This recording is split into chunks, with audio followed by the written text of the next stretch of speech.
Are you losing your hair? You will learn 10 natural tips and tricks that you can integrate in your daily routine to keep more hair on your head in the long run. This video is also available in Dutch, French and Portuguese on my channel, just so you know. Alright, unfortunately, certain forms of hair loss are simply not that easy to prevent, such as hair loss that is genetically inherited. If all men in your family are bald, your family's DNA can eventually catch up with you too. There exist certain forms of medication such as minoxidil and finasteride which can help to fight hair loss. I recommend to always consult a doctor first before using one of these medications. But we're not going to go into that as I experienced some unpleasant side effects with such medication. This video will only mention natural alternatives. Okay, so we'll start off in the shower. When it's time to wash your hair, do not use hot water, but diminish the temperature and use cold water instead, which is much healthier for your hair. Also, while washing, don't scratch heavily with your fingernails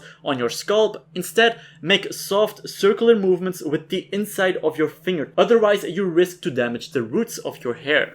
After your shower, do not dry your hair with a towel. That was my #1 mistake, and luckily it's been 2 years that I stopped doing that. Use a hairdryer instead, and preferably on cold mode.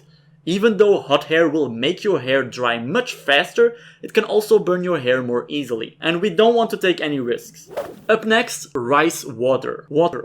You may wash 1 to 2 times a week your hair with rice water. Rice water contains minerals, vitamins, and antioxidants to stimulate hair growth and to make hair look and feel much stronger. Nonetheless, don't do it more than 2 times a week to avoid a protein overload. Now, how do you make rice water? It's very simple. You only need 2 ingredients, rice and water.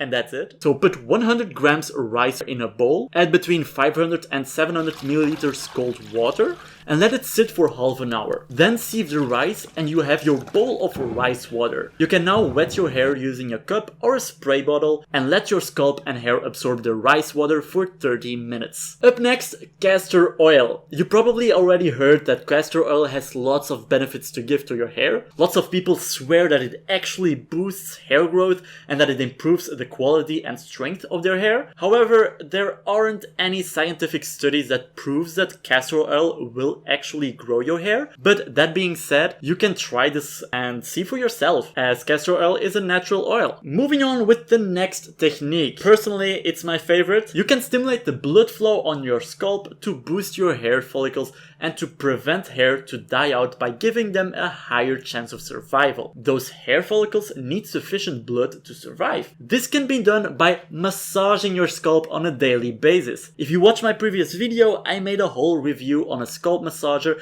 that does exactly that. Other than using a massager, you can simply use your fingers to massage your head firmly for 10 to 15 minutes a day. The next technique to make that blood pump through your scalp is a bit more tricky, but very effective. If you're into sports, you can do this exercise, which is handstand push-ups. If you can't do a handstand, you can simply do an elevated pike push-up, where your feet are on the ground or on an elevated object such as a chair, and basically you keep your head upside down. Of course, you don't need to do the push-ups. The blood will immediately flow to your head if you stand in that position. And if you're really lazy, one of the best alternatives is just to lay on the side of your bed with your head hanging out. By the way, this is not medical advice.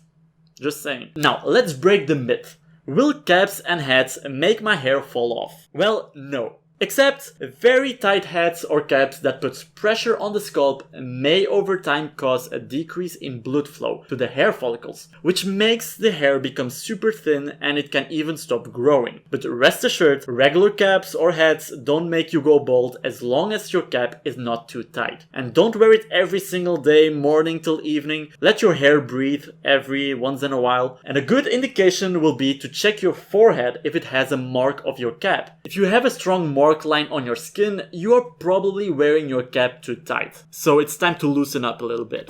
The last tip is not only super helpful against hair loss, but also for your health in general. Avoid stress. If you experience very often high levels of stress, it will push large numbers of hair follicles into a resting phase, and you don't want that to happen. I personally know someone who told me that he lost lots of hair during his university studies, which was his most stressful years. So take every now and then a break, breathe, everything is going to be okay, and try to avoid excessive stress. Do you know someone who is losing his hair? Share this video to help a buddy out, and if you wish to see this video in French, Dutch or Portuguese, you will find a link in the description down below as well. Thank you for putting a thumbs up on this video, it really helps a small YouTuber to reach his voice to others. I hope you found any value. If you want to check one of my other hair tutorial videos, you can click just over here, and otherwise I'll see you in the next video. Bye guys!